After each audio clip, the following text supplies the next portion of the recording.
అందరికీ నమస్కారం అండి. నిన్న కర్ణాటక రాష్ట్ర ప్రభుత్వం, కాంగ్రెస్ ప్రభుత్వం ఆల్మట్టి కృష్ణ ఎగువ ప్రాజెక్ట్ ఫేజ్ 3 పెంచుతూ ఒక ప్రతిపాదన తీసుకొచ్చింది. ఈ ప్రతిపాదన వల్ల మన రెండు తెలుగు రాష్ట్రాలతో పాటు మహారాష్ట్ర, చెన్నై తాగునీటి, సాగునీటికి ఇబ్బందులు వచ్చే ప్రమాదం ఉంది. 519 మీటర్లు ఉన్న ఆల్మట్టి డ్యామ్ నిర్మాణాన్ని 524 మీటర్ల ఎత్తుకు పెంచుతూ నిన్న కాంగ్రెస్ ప్రభుత్వం సిద్ధరామయ్య నిర్ణయం తీసుకున్నారు. అందులో భాగంగానే ప్రాజెక్టు పునరావాస బాధితులకి 70,000 కోట్లు ప్లస్ 133,000 ఎకరాలు దానికి సంబంధించి ఆమోదం తీసుకున్నారు. అయితే ఈ నిర్ణయం వల్ల మన రెండు తెలుగు రాష్ట్రాలు, దాని కింద ఆల్మట్టి కింద ఉన్న నారాయణపూర్, అది కర్ణాటక రాష్ట్రానికి వస్తుంది, దాని ద్వారా వచ్చే జూరాల, శ్రీశైలం, నాగార్జునసాగర్ వీటి ప్రాజెక్టు కింద ఉన్న ఆయకట్టుకి ఇబ్బంది వచ్చే ప్రమాదం ఉంది. అయితే ఇంత చర్చ జరుగుతున్నా కానీ మన రెండు తెలుగు రాష్ట్రాల ముఖ్యమంత్రులు ఇప్పటివరకు దీనిపైన నోరు మెదపలేదు.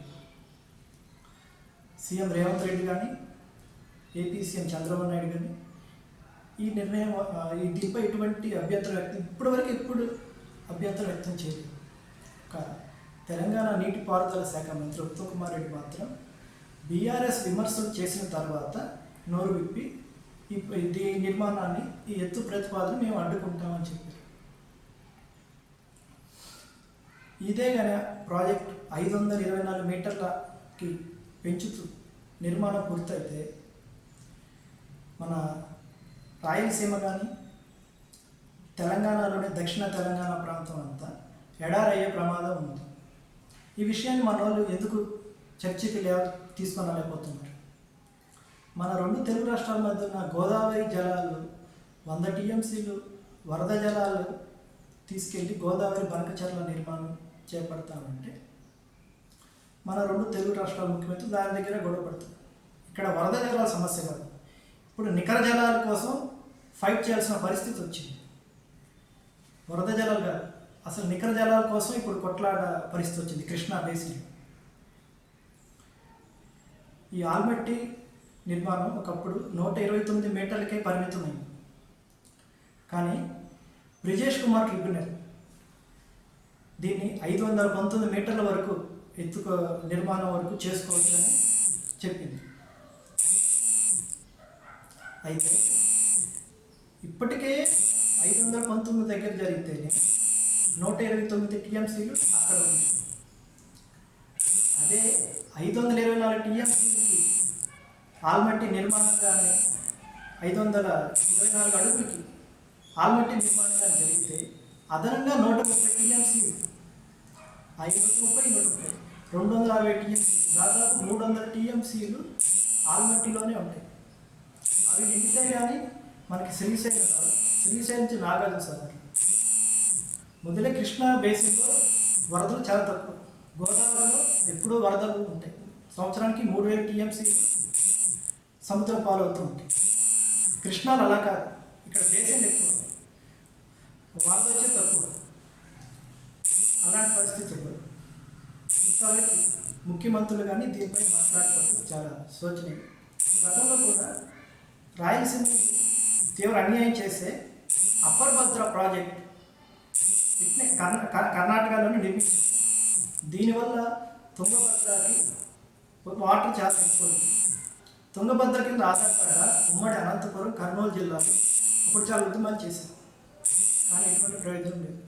మన దక్షిణ భారతదేశంలోనే పోలవరం తర్వాత అటువంటి జాతీయ ప్రాజెక్ట్ హోదా కల్పించే ప్రాజెక్ట్ ఒక అప్పర్ భద్ర, ఇంకెక్కడా లేదు. అక్కడ రాయలసీమలో అనంతపురం, కర్నూలు అప్పర్ భద్ర ద్వారా నష్టపోతుంటే ఇప్పుడు ఈ ఆల్మట్టి ఎత్తు పెంపు వల్ల రెండు తెలుగు రాష్ట్రాలు నల్గొండ, మహబూబ్ నగర్, ఖమ్మం, రంగారెడ్డి అటు తీసుకున్న దక్షిణ తెలంగాణ అంతా ఇబ్బంది పడే అవకాశం వచ్చింది, ప్రమాదం వచ్చింది. ఇటు ఆంధ్రప్రదేశ్కి వస్తే గుంటూరు, కృష్ణా, ప్రకాశం, నెల్లూరు రాయలసీమలో 4 జిల్లాలు వీటికి సాగుకి ఇబ్బంది పడే అవకాశం ఉంది. మళ్ళా చెన్నైకి తాగునీటి అవసరాల కోసం వాళ్ళకి ఇబ్బంది పడే అవకాశం ఉంది. ఇన్ని ప్రమాదాలు రానున్నాయి. దీనిపైన ఇంతవరకు అసెంబ్లీలో ఒక్కరు మాట్లాడు ఇప్పుడు చర్చ జరుగుతుంది కదా, అసెంబ్లీ సమావేశాలు జరుగుతున్నాయి కదా. ఎవరన్నా కర్ణాటక ప్రభుత్వం ఇది చేసింది, దీన్ని మనం ఎలా సుప్రీంకోర్టులో ఎలా సవాల్ చేద్దాం అని ఒక్కరు కూడా ఇంతవరకు మాట్లాడడం లేదు. ప్రతిపక్షం వాళ్ళ సమస్యలు, వాళ్ళ ఇబ్బందులు ఉన్నాయి. ఇప్పుడు స్వపక్షంలోని ప్రతిపక్షం మధ్య గొడవలు జరుగుతున్నాయి. కానీ ఒక్కరు కూడా కర్ణాటక చేపట్టిన ఈ ప్రాజెక్టు వల్ల, ఈ నిర్మాణం వల్ల దిగువ రాష్ట్రాలు నష్టపోతున్నాయి, దీన్ని మనం ఏ విధంగా సాగు చేద్దాం అనే మాట ఇంతవరకు ఎక్కడా రాలేదు. 2013లోనే ఉమ్మడి ఆంధ్రప్రదేశ్లోనే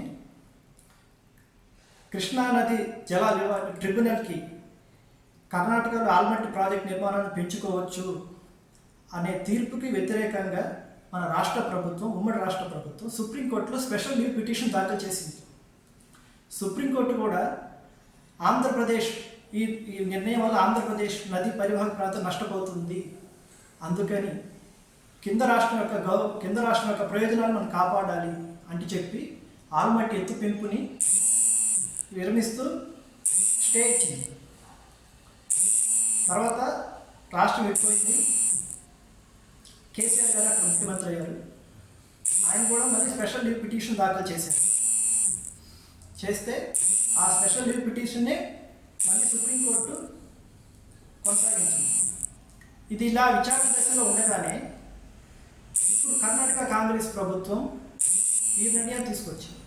519 టీఎం ఎత్తు నుంచి 524 అడుగుల ఎత్తు మేము ఆల్మట్టి ఎత్తు తెచ్చుకుంటాం, దీనికి అవసరమయ్యే భూసేకరణకి డబ్బులు ఇస్తాం, 70,000 ప్రాజెక్టుగా ఇది నిర్ణయం చేసింది. అయితే కాంగ్రెస్ ప్రభుత్వంలోనే గతంలో కూడా కాంగ్రెస్ ప్రభుత్వం ఉన్నప్పుడే ఆల్మట్టి ఎత్తు పెంచాలి అని నిర్ణయం తీసుకొచ్చారు. అప్పుడు కూడా ఉమ్మడి రాష్ట్రంలో చంద్రబాబు గారు ముఖ్యమంత్రి ఉన్నారు. కానీ అక్కడ జనార్దన్ రెడ్డి కర్ణాటక ప్రభుత్వం తీసుకొచ్చిన ప్రతిపాదనని విరమించుకోవాలని గట్టిగా డిమాండ్ చేశారు. అక్కడ కాంగ్రెస్ ప్రభుత్వం ఉన్నప్పుడు, ఇప్పుడు కాంగ్రెస్ ప్రభుత్వం ఉంది. ఈ వివాదాలన్నీ కాంగ్రెస్ ప్రభుత్వమే ఉన్నాయి. బీజేపీ అక్కడ 10 ఏళ్ళు పరిపాలించింది. ఇప్పుడు ఆల్మట్టి వివాదం రాలేదు. కాంగ్రెస్ ప్రభుత్వం ఉన్నప్పుడే ఇది వస్తుంది. కానీ మన 2 తెలుగు రాష్ట్రాల ముఖ్యమంత్రులు ఇప్పుడు ఏమని చేయాలి? సుప్రీంకోర్టులో ఆల్రెడీ పెండింగ్లో ఉన్న 2 రాష్ట్రాలు విడిపోయాయి. మన వాటాలు ఇంతవరకు లెక్క తేలేదు కృష్ణా రివర్లో. దీనికి తోడు ఇప్పుడు ఆల్మట్టి ఎత్తు పెంచుతున్నారు. మన వాట ఇంకా తేలేదు. మనం ఏపీకి 500 టీఎంసీలు వద్దని రేవంత్ రెడ్డి అంటాడు, మాకు 500 టీఎంసీలు కావాలని రేవంత్ రెడ్డి అంటాడు. మనం దిగువ రాష్ట్రం, మన పైన ఎగువ రాష్ట్రం తెలంగాణ పైన ఎగువ రాష్ట్రం కర్ణాటక. కానీ ఇప్పుడు మనం చేయాల్సిన పని ఏంటి? 2 తెలుగు రాష్ట్రాల ముఖ్యమంత్రులు కేంద్రానికి లేఖగా రాశారా? రాయలేదు ఇంతవరకు. సుప్రీంకోర్టులో స్పెషల్ లీవ్ పిటిషన్ ఆల్రెడీ పెండింగ్లో ఉండగానే కర్ణాటక కాంగ్రెస్ ప్రభుత్వం ఈ నిర్ణయం తీసుకుంది. దీనిపైన ఎందుకు ఎవరు మాట్లాడట్లేదు? అసలు ఈ చర్చ కూడా రావట్లేదు. ఎందుకని? ఒకసారి ఆలోచించాలి. దీని నిర్మాణం జరిగితే మనం ఏ విధంగా నష్టపోతాం అని ఆలోచించాలి. వీడియో నచ్చితే లైక్ చేయండి, షేర్ చేయండి, సబ్స్క్రైబ్ చేయండి.